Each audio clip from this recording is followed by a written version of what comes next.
నమస్తే ఫ్రెండ్స్, నేను మీ Shravani Harsha. Welcome back to our channel. ఇవాళ మన కథ కొడుకులు కోడళ్ళు ఒక తల్లిని బిచ్చగత్తెలా మార్చేసిన కూతురు అల్లుడు ఆవిడ్ని ప్రపంచం మొత్తం గుర్తించే గౌరవించే స్థాయిలో ఎలా నిలబెట్టారు అనేది ఈ కథలో మనం విందామండి. కథని చివరి వరకు వినండి. నచ్చితే కనుక ఖచ్చితంగా తప్పకుండా ఒక్క లైక్ చేయండి. ఈ కథ పైన మీ విలువైన స్పందనని కామెంట్ రూపంలో మాకు తెలియజేయండి. కొత్తవారు ఎవరైనా చూస్తున్నట్లయితే మన ఛానల్ని సబ్స్క్రైబ్ చేసుకోండి. సభా ప్రాంగణం అంతా చప్పట్లతో మారుమోగిపోతుంది. ఆడవాళ్లు తమని తాము బలహీనులమని అనుకునే రోజులు పోయాయి. ఆడవాళ్లు తడుచుకుంటే ఏదైనా చేయగలరు అని ఈ రోజు ప్రూవ్ చేసి చూపించారు సుమిత్రాదేవి గారు. ఏదైనా సాధించడానికి వయసుతో సంబంధం లేదని, కృషి పట్టుదల ఉంటే చాలని ఆవిడ నిరూపించారు అని మీటింగ్ హాల్లో మాట్లాడుతూ ఉండగా జనాలందరూ చప్పట్లు కొడుతున్నారు. ఈ రోజు సుమిత్రాదేవి గారు ఆ నగరంలోని ప్రసిద్ధ వ్యక్తులలో ఒకరు. ఆవిడ సాధించిన విజయాన్ని చూసి అందరూ ఆశ్చర్యపోతున్నారు. నిన్న మొన్నటి వరకు ఒక బిచ్చగత్తె జీవితం గడిపిన సుమిత్రాదేవి గారు నేడు కోట్ల విలువైన ఫ్యాక్టరీకి యజమాని. ఆమె విజయం కృషి ఇంకా పట్టుదలతో మాత్రమే వచ్చింది. ఆమె సాధించిన ఈ విజయం చాలా మంది నిస్సహాయ మహిళలకి ఇన్స్పిరేషన్ గా మారిపోయింది. సుమిత్ర గారు సాధించిన విజయం చూసి చాలా మంది షాక్ అయిపోయారు. ఈ రోజు సుమిత్ర గారు అంత గొప్ప విజయం సాధించారు అంటే దానికి ఆవిడ కూతురు తనూజనే కారణం. ఈ రోజు సుమిత్రాదేవి గారు తన కూతురు కోసం అల్లుడి కోసం మనస్ఫూర్తిగా దేవుణ్ణి ప్రార్థిస్తున్నారు. తన కూతురు వల్లే ఇదంతా జరిగింది. తను జీవించడానికి ఒక లక్ష్యాన్ని ఏర్పరిచింది తన కూతురే. ఆ రోజు గనక తనూజ తన ఇంటికి వచ్చి సపోర్ట్ చేసి ఉండకపోతే ఈ రోజు అసలు కలలో కూడా వచ్చుండేది కాదు. ఆ రోజు ఉదయం తనూజకి ఏ పని చేయాలని అనిపించడం లేదు. తన తల్లి ఎందుకో పదే పదే గుర్తుకొస్తోంది. మాటి మాటికి తల్లి గురించి ఆలోచనలే తన మనసును చుట్టుముడుతున్నాయి. సుమిత్రాదేవి గారు చాలా అనారోగ్యంతో ఉన్నారని తనూజ మేనత్త నుంచి కాల్ వచ్చింది. తనూజ ఎలాగైనా వీలు చేసుకొని వచ్చి మీ అమ్మను ఒక్కసారి కలిసి వెళ్ళమ్మా, తన ఆరోగ్యం ఏమీ బాగోలేదు అని చెప్పింది. అప్పటి నుంచి తనూజ తన తల్లి గురించే తలుచుకుంటూ ఏడుస్తుంది. అదే సమయంలో గదిలోకి వచ్చిన తనూజ భర్త సుహాస్ తనూజ ఏడవడం చూసి ఏం జరిగింది తను అని అడిగాడు. వెంటనే తనూజ జరిగిన విషయం అంతా చెప్పింది. తనూజ భర్త సుహాస్ చాలా మంచివాడు, ఇంకా నెమ్మదస్తుడు. వెంటనే సుహాస్, తనూజ నువ్వు మీ ఇంటికి వెళ్ళు, ఇక్కడ విషయాలన్నీ నేను చూసుకుంటాను, నువ్వు అస్సలు కంగారు పడొద్దు, ఈ సమయంలో మీ అమ్మకి నీ అవసరం చాలా ఉంది అని చెప్పాడు. వెంటనే తనూజ, కానీ సుహాస్, అత్తయ్య గారు నేను వెళ్ళడానికి ఒప్పుకుంటారో లేదో, మీ చెల్లెలకి డెలివరీ అయ్యి 15 రోజులు కూడా కావడం లేదు, మామయ్య గారికి ఆపరేషన్ కూడా జరిగింది, ఇంట్లో పసిబిడ్డ పనులు చాలా ఉన్నాయి, మీ చెల్లికి ఆ పుట్టిన బిడ్డకి ఎవరు సేవ చేస్తారు? కనీసం 3 నెలలైనా అయ్యుంటే నేను ఇంతలా ఆలోచించేదాన్ని కాదు. అత్తయ్య గారు ఒక్కరే మామయ్య గారిని, మీ చెల్లిని పసిబిడ్డని చూసుకోలేరు అని తనూజ చెప్పగానే సుహాస్, తనూజ నువ్వు ఆ విషయాలు ఏవి ఆలోచించొద్దు, మా అమ్మకి నేను అర్థమయ్యేలా చెప్తాను, ముందు నువ్వు నీ బట్టలు సర్దుకో అని చెప్పాడు. తనూజ మనసంతా గందరగోళంగా ఉంది. అక్కడ అత్తగారింట్లో తన అవసరం ఎంతగానో ఉంది. అంతకంటే ఎక్కువగా తన తల్లికి ఇప్పుడు తన ఆదరణ కావాలి. తనకిప్పుడు ఏం చేయాలో అర్థం కావడం లేదు. తన మనసంతా చాలా గందరగోళంగా వేదనగా తయారయ్యింది. వెంటనే సుహాస్ తన మనసుని అర్థం చేసుకుని తన పక్కనే ప్రేమగా కూర్చోబెట్టుకుని చెప్పాడు, తనూజ ఇలాంటి పరిస్థితులు జీవితంలో చాలా వస్తాయి. ఇలాంటి సమయంలోనే ధైర్యంగా ఉండాలి. ఇలాంటి సమస్యలని నువ్వు ఇప్పటి వరకు చాలానే ఎదుర్కొన్నావు. అంత భయపడాల్సిన పనేమీ లేదు, అంతా సవ్యంగానే జరుగుతుంది అని మాట్లాడుతూ ఉండగానే తనూజ అత్తగారు సుభద్రమ్మ గారు కూడా గదిలోకి వచ్చారు. కోడలు తలపై ప్రేమగా నిమురుతూ, అవునమ్మా తనూజ, సుహాస్ చెప్పింది నిజమే, నువ్వు దేని గురించి కంగారు పడొద్దు, నీకండగా మేమందరం ఉన్నాము. ఇక్కడ ఇంట్లో పరిస్థితులన్నీ నేను మేనేజ్ చేసుకుంటాను. కావాలంటే కొన్ని రోజులు ఒక పని మనిషిని పెట్టుకుంటాను. మీ అమ్మ ఎలాంటి పరిస్థితుల్లో ఉందో మనకి తెలియదు. ఆవిడకి నువ్వు తప్ప ఆమెను పట్టించుకునే వాళ్ళెవ్వరూ ఇప్పుడు లేరు. నువ్వు ఇంకేమీ ఆలోచించకుండా వెంటనే బయలుదేరు. ఇక్కడ అన్నీ నేను చూసుకుంటాను. అక్కడ కూతురుగా నీ బాధ్యతను నిర్వర్తించాల్సిన సమయం ఇది అని చెప్పగానే సుభద్రమ్మ గారి మాటలు విన్న తనూజ అత్తగారిని ప్రేమగా కౌగిలించుకుంది. అత్తా కోడళ్ళిద్దరి కళ్ళు తడిగా మారాయి. అత్తగారు భర్త కొండంత అండగా నిలబడటంతో తనూజకి చాలా ధైర్యం వచ్చింది.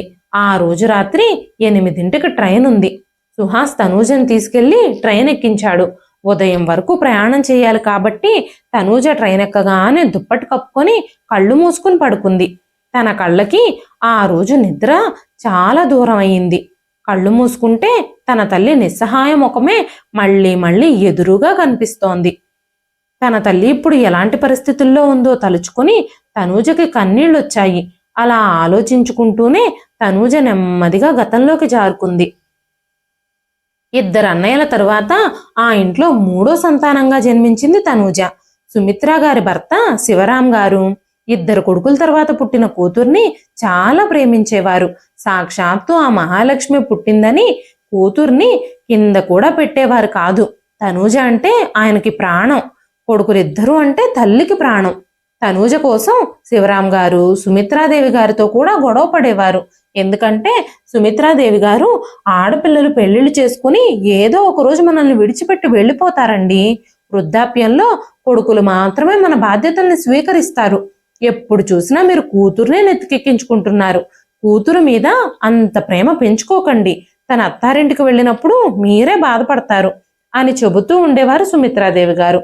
అప్పుడు శివరాం గారు నవ్వుతూ, సుమిత్ర, నువ్వు నీ కొడుకుల గురించి అంత గర్వపడకు. మన శత్రువులెవరో మిత్రులెవరో అనే విషయం కాలమే నిర్ణయిస్తుంది. పరిస్థితుల ప్రభావాన్ని బట్టి శత్రువులు మిత్రులవ్వచ్చు, మిత్రులు శత్రువులు కూడా అవ్వచ్చు. ఏదైనా జరగొచ్చు. కష్టకాలంలో మనకి ఎవరు ఉపయోగపడతారో ఆ భగవంతుడిగే తెలియాలి అని చెప్పేవారు. కాలక్రమంలో 3 పిల్లలు పెద్దవాళ్ళయ్యారు. 3 చదువుకున్నారు, ఉద్యోగాలు కూడా చేస్తున్నారు. పెద్ద కొడుకుకి చదువు మీద అంత ఇంట్రెస్ట్ లేకపోవటంతో శివరాం గారు అతనితో ఒక హోమ్ నీడ్ షాప్ తెరిపించారు. కొన్ని నెలల్లోనే పెద్ద కొడుకు వ్యాపారంలో నిలదొక్కున్నాడు. చిన్న కొడుకు ఇంజనీరింగ్ చేసి ఒక సాఫ్ట్వేర్ ఇంజనీర్ అయ్యాడు. క్యాంపస్ సెలక్షన్లోనే ఒక మంచి ఎంఎన్సి కంపెనీలో ఉద్యోగం వచ్చింది. తనూజ కూడా డిగ్రీ పూర్తి చేసింది. కాలేజీలో లెక్చరర్గా పనిచేస్తుంది. 3 పిల్లలు తమ కాళ్ల మీద తాము నిలబడ్డారు. ఇక శివరాం గారు 3కి పెళ్లిళ్ళు చేయాలని ఆలోచించారు. మొదటగా మంచి సంబంధం రావటంతో తనూజని సుహాస్కిచ్చి పెళ్లి చేశారు. ఆ తర్వాత పెద్ద కొడుకు కూడా పెళ్లి జరిగింది. చిన్న కొడుకుకి అమెరికాలోనే మంచి ఉద్యోగం వచ్చింది. ఓ సంవత్సరం తర్వాత తను అమెరికా నుంచి తిరిగి వచ్చినప్పుడు శివరాం గారు చిన్న కొడుకు కూడా పెళ్లి చేసేశారు. 1 నెల రోజుల తర్వాత చిన్న కొడుకు తన భార్యను తీసుకుని అమెరికాకు వెళ్ళిపోయాడు. చిన్న కొడుకు పెళ్ళై అమెరికా వెళ్ళిన తర్వాత తల్లిదండ్రుల్ని పూర్తిగా మర్చిపోయాడు. తన తల్లిదండ్రుల్ని కలవడానికి పెళ్లి తర్వాత ఒక్కసారి కూడా రాలేదు. వాళ్ళ యోగక్షేమాలు అడగటానికి ఫోన్ కూడా చేసేవాడు కాదు. అయినా పెద్ద కొడుకు తమతో పాటే ఉన్నాడని సంతోషించేవారు శివరాం గారు, సుమిత్రాదేవి గారు. దాంతో పెద్ద కొడుకులోనే 2 కొడుకుల్ని చూసుకుంటూ సంతృప్తిగా తమ జీవితాన్ని గడుపుతున్నారు. చిన్న కొడుకు పెళ్లి జరిగాక పెద్ద కొడుకు కోడలి ప్రవర్తనలో కూడా మెల్లమెల్లగా మార్పులు రావడం మొదలయ్యాయి. ఆ మార్పులు శివరాం గారి దృష్టిని, సుమిత్రాదేవి గారి దృష్టిని దాటిపోలేదు. మొదటి నుంచి ఇంటి పనులన్నీ చేయడం అలవాటైన సుమిత్రాదేవి గారు పెద్ద కొడుకుకి పెళ్ళయ్యాక కూడా ఆ ఇంట్లో పనులన్నీ ఆవిడే స్వయంగా చేసేవారు. కోడల నుంచి పెద్దగా ఏమీ ఆశించేవారు కాదు. కోడలికి పనులు కూడా చెప్పేవారు కాదు.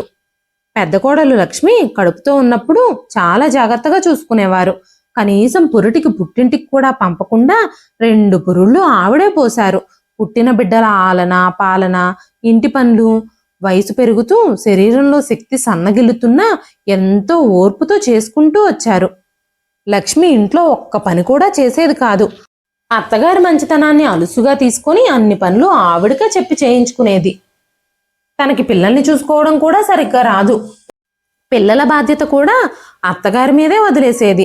సుమిత్రాదేవి గారు ఇంటి పనులతో పిల్లల పనులతో సతమతం అయిపోతున్నా సరే పిల్లలకి పాలివ్వడం మినహా ఏ పనిలోనూ అత్తగారికి సహాయం చేసేది కాదు లక్ష్మి. ఈ విషయాలు గమనిస్తూ ఉన్న శివరాం గారు ఒకరోజు కొడుకుని కోడల్ని నిలదీశారు. బాధ్యత లేకుండా వ్యవహరించొద్దని మామగారన్న మాటకి లక్ష్మి చాలా కోపం తెచ్చుకుంది. ఆ రోజు నుంచి కనీసం గదిలో నుంచి బయటకు కూడా రావడం మానేసింది. పిల్లలిద్దరినీ తీసుకుని గదిలో తలుపులేసుకుని కూర్చునేది. భోజనం కూడా తన గదిలోకి తీసుకెళ్లి తినేది. అత్తగారిని మామగారిని చూస్తేనే మొహం చిట్లించుకునేది. కొడుకు కోడలి మారుతున్న ప్రవర్తన చూసి శివరాం గారికి తమ భవిష్యత్తు గురించి దిగులు పట్టుకుంది. ఒకవేళ ముందుగా తాను కనుక పోతే తన భార్య పరిస్థితి ఏమిటో అని చాలా ఆలోచించారు శివరాం గారు.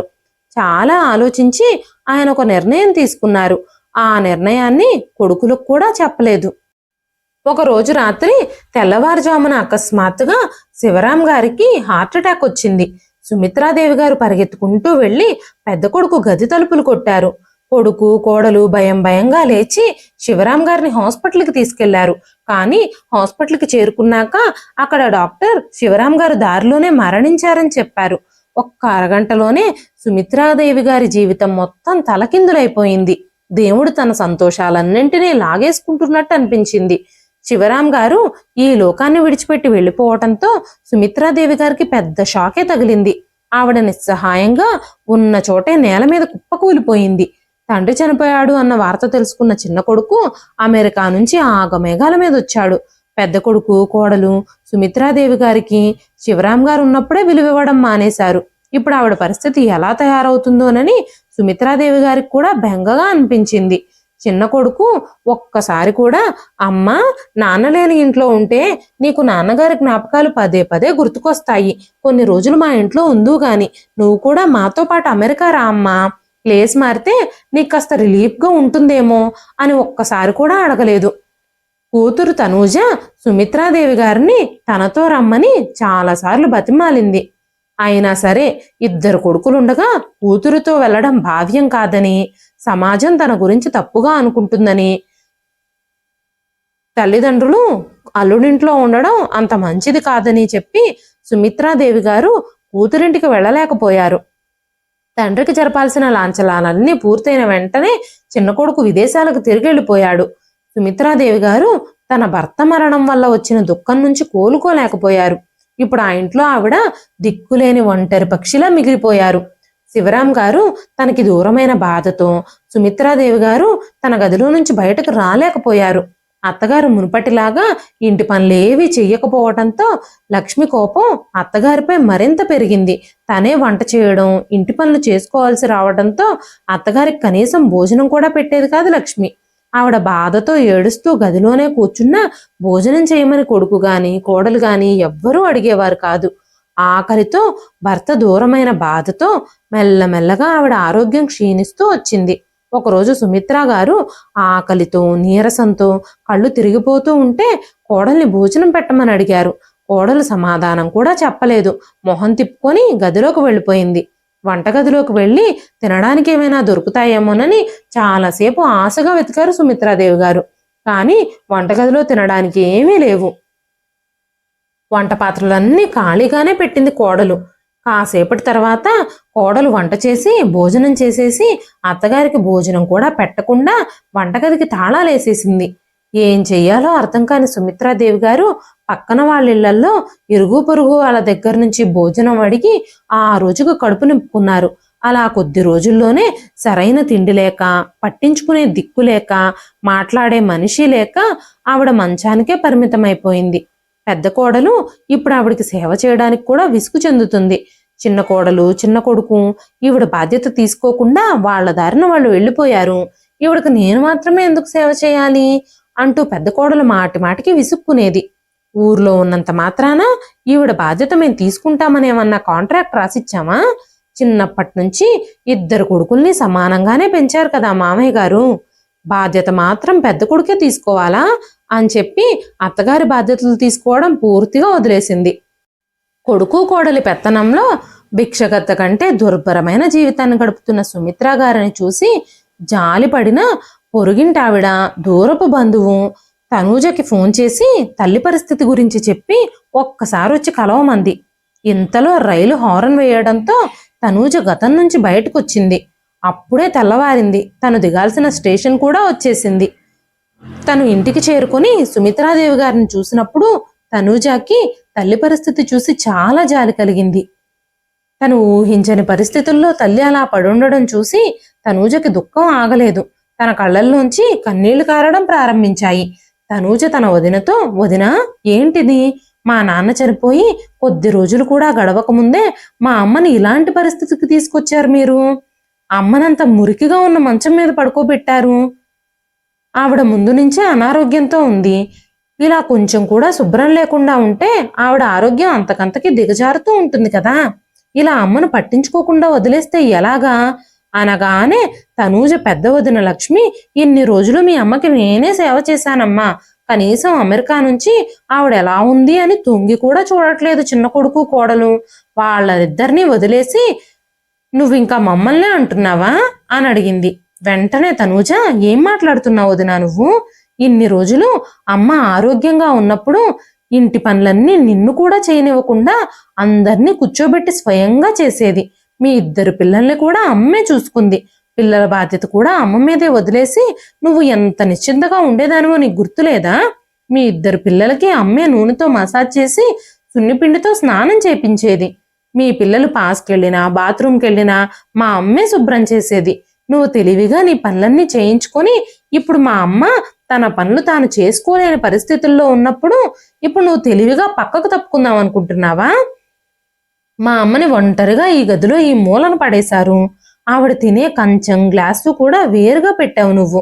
మా అమ్మకేదో అంటువ్యాధి ఉన్నట్టు ఆమెను అంటరాని దానిలా చూస్తున్నావు. కనీసం ఈ గదిని శుభ్రం కూడా చేయడం లేదు నువ్వు.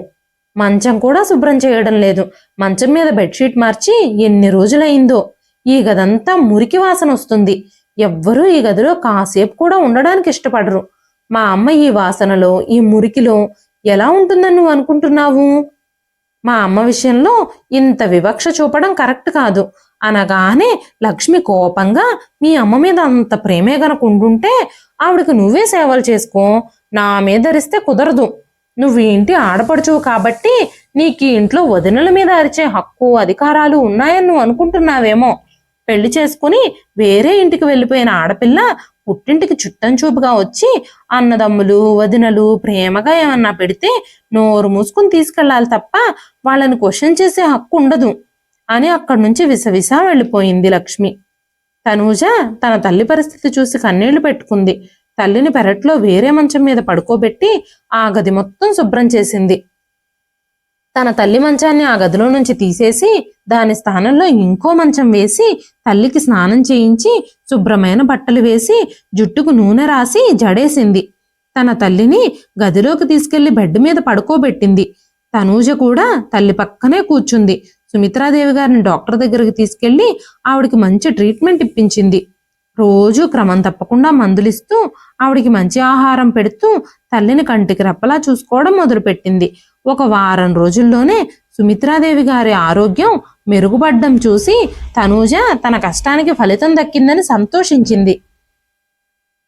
ఊర్లో ఉన్నవాళ్ళు పక్కిళ్ల వాళ్ళు కూడా సుమిత్రాదేవి గారిని కలవడానికి, ఆవిడ అనారోగ్యంగా ఉండటంతో ఆవిడని పరామర్శించడానికి ఒక్కొక్కళ్ళుగా రావడం ప్రారంభించారు. కూతురు తల్లిదండ్రులకి నీడలాంటిదని ఊరికే అన్నారా? తనూజ సుమిత్రాదేవి గారిని ఎంత నీటిగా ఉంచిందో చూడండి.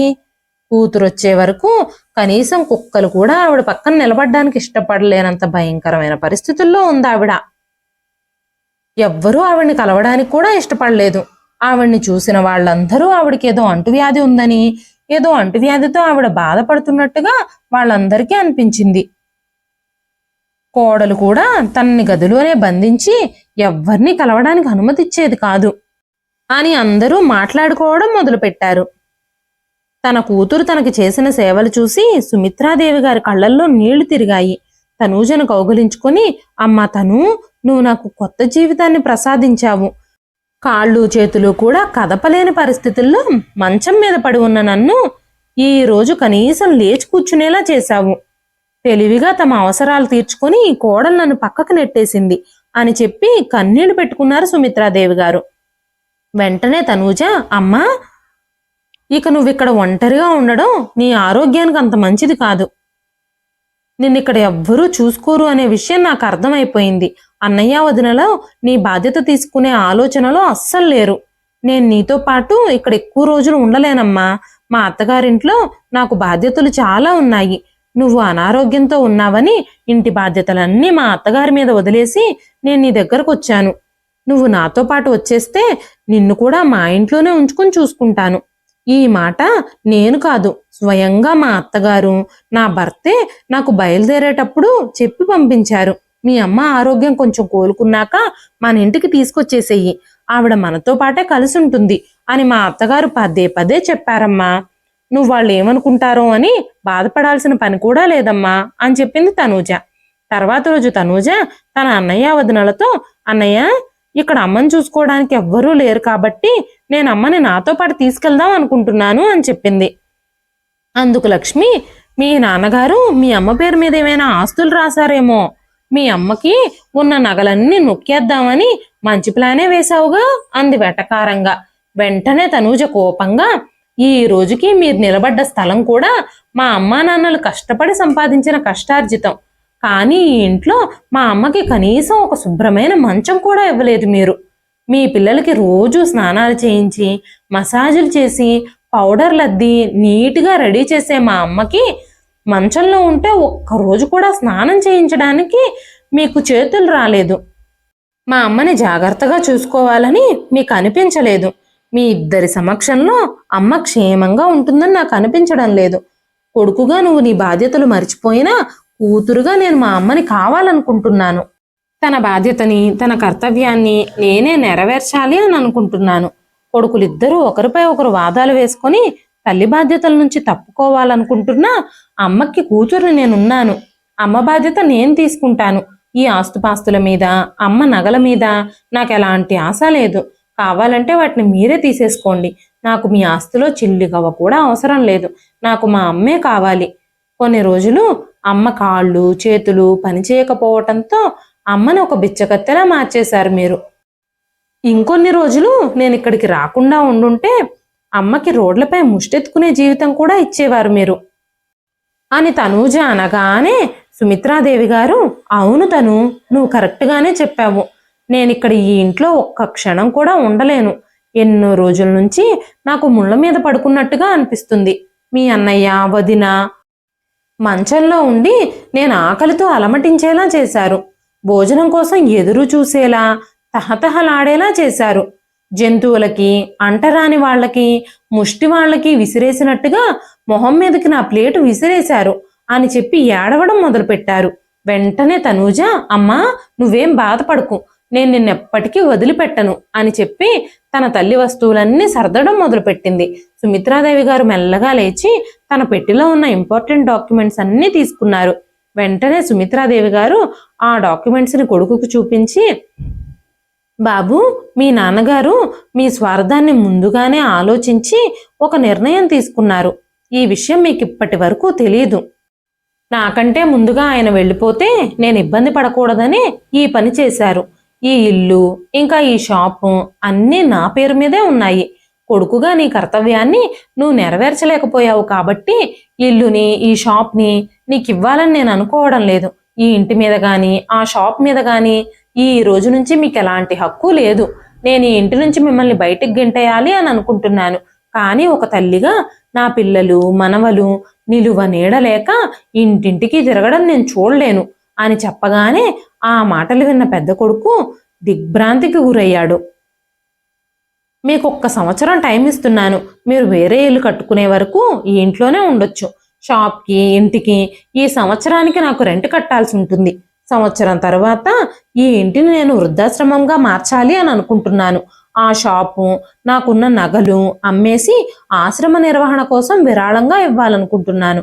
సంవత్సరంలోగా మీరు ఇంటిని, షాప్ని ఖాళీ చేయాలి. ఇంకా నా చిన్న కొడుకు విషయానికి వస్తే దేవుడే అన్నీ చూసుకుంటాడు అని చెప్పగానే కొడుకు కోడలు ఇద్దరూ సుమిత్రాదేవి గారి మొహం అలానే చూస్తూ నిలబడిపోయారు. సుమిత్రాదేవి గారు తన కూతురుతో బయలుదేరి కూతురు అత్తగారింటికి వెళ్ళిపోయారు. అమ్మా, సుహాస్ మన కోసం స్టేషన్లో ఎదురు చూస్తూ ఉంటాడు అని చెప్పింది తనూజ. తరువాత స్టేషన్లో ట్రైన్ దిగేసరికి సుహాస్ అక్కడ ఎదురుగా నిలబడున్నాడు. సుహాస్తో కలిసి తన తల్లిని తీసుకొని అత్తామామల ఇంటికి చేరుకుంది తనూజ. అక్కడ సుభద్రమ్మ గారు సుమిత్రాదేవి గారిని మనస్ఫూర్తిగా ఇంట్లోకి ఆహ్వానించారు. తనూజ ఇంకా సుహాస్ సుమిత్రాదేవి గారి విషయంలో చాలా జాగ్రత్తలు తీసుకున్నారు. 1 నెల రోజుల్లోనే ఆమె ముందుకులాగా ఆరోగ్యంగా మారింది. తన కూతురు అత్తగారింట్లో ఏ పని లేకుండా ఖాళీగా కూర్చోవడం సుమిత్రాదేవి గారికి ఇష్టంగా అనిపించడం లేదు. ఇంటి పనుల్లో, వంట పనుల్లో సహాయం చేద్దామన్నా సుభద్రమ్మ గారు అస్సలు ఒప్పుకోవడం లేదు. వదిన గారు, మీ ఆరోగ్యం అస్సలు బాగోలేదు, మీరు విశ్రాంతి తీసుకోండి, మీకు ఈ సమయంలో విశ్రాంతి చాలా అవసరం అని చెప్పి ఆవిడ్ని పనుల జోలికి ఎవ్వరూ రానివ్వడం లేదు. వేసవికాలం మొదలై ఆవకాయ సీజన్ వచ్చేసింది. ఒకరోజు సుభద్రమ్మ గారు పెరట్లో ఊరగాయ తయారు చేస్తూ ఉన్నారు. సుమిత్రాదేవి గారు కూడా అక్కడికి వెళ్ళి, వదినా, మీకు అభ్యంతరం లేకపోతే నేను పచ్చడి పెడతాను అని అడిగింది. ఇంతలో తనూజ, అవునత్తయ్య గారు, అమ్మ పచ్చళ్ళు చాలా బాగా పడుతుంది అని చెప్పగానే సుభద్రమ్మ గారు, సరే వదినా, పర్వాలేదు, మీరే చెయ్యండి అని చెప్పారు. సుమిత్రాదేవి గారు ఊరగాయ చేసినప్పుడు ఆ ఇంట్లో అందరికీ అది చాలా బాగా నచ్చింది. దాని రుచి చూసిన పక్కిళ్ళ వాళ్ళందరూ ఆవిడ్ని తమ కోసం కూడా ఊరగాయ చేయమని అడగడం మొదలుపెట్టారు. సుమిత్రాదేవి గారు ఏ ఊరగాయ పెట్టినా అది అమృతంలా ఉండేది. ఒకరోజు మనమే ఇంట్లో పచ్చళ్ళు తయారు చేసి ఎందుకు అమ్మకూడదు అన్న ఆలోచన వచ్చింది సుహాస్కి. వెంటనే తనూజాతో ఈ విషయం చెప్పాడు సుహాస్. ఏదో ఒక వ్యాపకం పెట్టుకుంటే అత్తయ్య గారు ఒంటరితనాన్ని కూడా అనుభవించరు అని సుహాస్ తనూజతో చెప్పగానే తనూజ కూడా చాలా సంతోషించింది. తనూజ ఇంకా సుహాస్ సుమిత్ర గారితో మాట్లాడినప్పుడు ఆమె, వద్దు బాబు, నేను ఈ వయసులో అంత పని చేయలేను అని చెప్పారు. వెంటనే కూతురు మరియు అల్లుడు, మేమందరం నీకు సహాయం చేస్తామమ్మా, ప్రతిదీ నీ పక్కనే నిలబడి మేము నీకు అందిస్తూ ఉంటాం, ఒప్పుకొమ్మని ఒత్తిడి చేయటంతో సుమిత్రాదేవి గారు ఊరగాయలు తయారు చేయడం ప్రారంభించారు. క్రమక్రమంగా ఆమె చేసిన ఊరగాయలు ప్రజలు ఇష్టపడడం ప్రారంభించారు. పక్క ఇళ్ళ వాళ్ళు పచ్చళ్ళు రుచి చూసి వాళ్ళ బంధువులకి, పిల్లలకి పంపించడం మొదలుపెట్టారు. క్రమక్రమంగా ఆమె చేసిన ఊరగాయలు చాలా మంది ప్రజలు ఇష్టపడడం ప్రారంభించారు. ఆమె చేసిన పచ్చళ్ళు గ్రామం నుంచి పెద్ద పెద్ద నగరాల వరకు ఎక్స్పోర్ట్ అవుతున్నాయి. సుమిత్రాదేవి గారి పచ్చడి రుచి చూసిన వారు విదేశాల్లో ఉండే తమ పిల్లల కోసం కూడా విదేశాలకు కూడా ఆర్డర్ ఇచ్చి తీసుకెళ్లడం మొదలుపెట్టారు. కొన్ని రోజుల్లోనే సుమిత్రాదేవి గారు పెద్ద ఫ్యాక్టరీని ప్రారంభించారు. చాలా మంది నిరుపేద మహిళలకి ఆ ఫ్యాక్టరీ ద్వారా ఒక భరోసా లభించింది. ఈ రోజు సుమిత్రాదేవి గారు ఒక పెద్ద ఫ్యాక్టరీకి యజమాని. అంతేకాకుండా తన ఇంట్లో ఒక వృద్ధాశ్రమాన్ని కూడా నడుపుతున్నారు. ఎంతో మంది నిస్సహాయులైన వృద్ధులకి ఆవిడ ఆశ్రయం కల్పించి అండగా నిలబడ్డారు. సంవత్సరం తర్వాత ఇంటిని, షాప్ని ఖాళీ చేసిన కొడుకు వేరే ఇంటికి మారిపోయాడు. ఒకరోజు కొడుకు ఇంట్లో కొనుక్కున్న ఊరగాయ డబ్బాపై తల్లి ఫోటో, పేరు చూసి షాక్ అయిపోయాడు. ఈ విషయాలన్నీ తెలుసుకున్న అమెరికాలో ఉన్న చిన్న కొడుకు కూడా ఆశ్చర్యపోయాడు. వాళ్ళిద్దరూ వెంటనే తమ తల్లి దగ్గరకు వచ్చినప్పుడు తల్లి సాధించిన విజయం చూసి ఇద్దరూ ఆశ్చర్యపోయారు. ఇప్పుడు నగరంలోని పెద్ద పెద్ద హోటల్స్లో సుమిత్రాదేవి గారి పచ్చళ్ళు విరివిగా వాడబడుతున్నాయి. పచ్చళ్లతో పాటు కారపొడి, కందిపొడి అలాంటివి కూడా ఆ ఫ్యాక్టరీ నుంచి పెద్ద పెద్ద రెస్టారెంట్స్కి, హోటల్స్కి ఎక్స్పోర్ట్ అవుతున్నాయి. కొడుకులిద్దరూ తల్లి సాధించిన విజయం చూసి ఆశ్చర్యపోయారు. ఒక నిస్సహాయ మహిళ ఇంత గొప్ప వ్యక్తి ఎలా అయ్యిందో వాళ్ళకు అర్థం కాలేదు. ఈ రోజు ఆ నగరంలో సుమిత్రాదేవి గారి పేరు తెలియని ప్రజలే లేరు. ఆవిడిప్పుడు ఒక పెద్ద బిజినెస్ ఉమెనే కాకుండా ఒక సమాజ సేవకురాల్లా కూడా మారిపోయింది. పేదలకు, నిస్సహాయ మహిళలకు పని కల్పించడంతో పాటు పేద ఆడపిల్లలకి ఫ్రీగా చదువు కూడా చెప్పిస్తుంది. మెల్లమెల్లగా ఆవిడ సేవా కార్యక్రమాలు నగరం అంతటా విస్తరించాయి. ఆ రోజు సుమిత్రాదేవి గారికి సన్మానం జరుగుతుంది. ఆవిడకి అవార్డు కూడా ఇస్తున్నారు. ఆ సమయంలో ఒక విలేకరు అడిగాడు, మీ విజయం వెనక ఎవరున్నారు? ఈ వయసులో ఇవన్నీ ఎలా సాధించారు? ఈ వయసులో మీ కొడుకులు మిమ్మల్ని ఎంతగానో ప్రోత్సహించకపోతే మీరు ఈ స్థితిలో నిలబడి ఉండేవారు కాదేమో. మీ కొడుకులను కూడా వేదిక మీదకి ఆహ్వానించండి అన్నప్పుడు కొడుకులిద్దరూ లేచి వేదికపైకి వెళ్ళబోతూ ఉండగా సుమిత్రాదేవి గారు, నాకు కొడుకులెవ్వరూ లేరండి, నాకు ఒక్కటే కూతురుంది. నా కూతురు, అల్లుడు వల్లే ఇదంతా సాధ్యమైంది.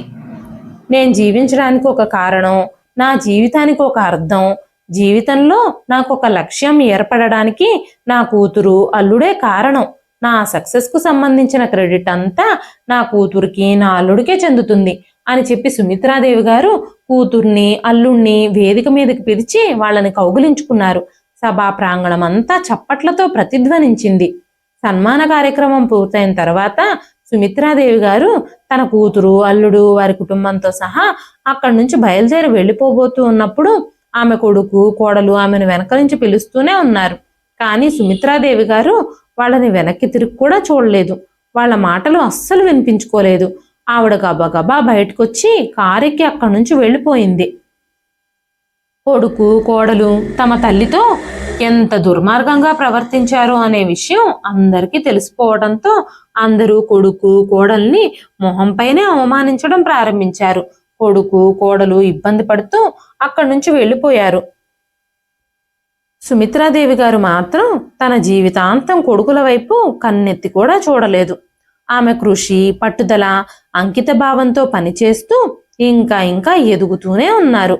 ఒక తల్లిని కొడుకు కోడలు బిచ్చగత్తెలా మార్చేసిన కూతురు అల్లుడు ఆవిడ్ని ప్రపంచం మొత్తం గౌరవించే స్థానంలో నిలబెట్టారు. బాధ్యతలు తీసుకునే విషయంలో కొడుకులకి ఏమాత్రం తక్కువ కాదు అని ఈ కూతురు నిరూపించి చూపించింది. ఇదండి ఈ రోజు కథ. ఈ కథ మీకు ఎలా అనిపించింది? కథ నచ్చితే ఒక లైక్ చేయండి. మరెన్నో ఇలాంటి ఇంట్రెస్టింగ్ కథల కోసం మన ఛానల్ని సబ్స్క్రైబ్ చేసుకోండి. ఈ కథ పైన మీ విలువైన స్పందనని కామెంట్ రూపంలో మాకు తెలియజేయండి. మరొక మంచి కథతో మళ్ళీ కలుస్తానండి. అంతవరకు సెలవు.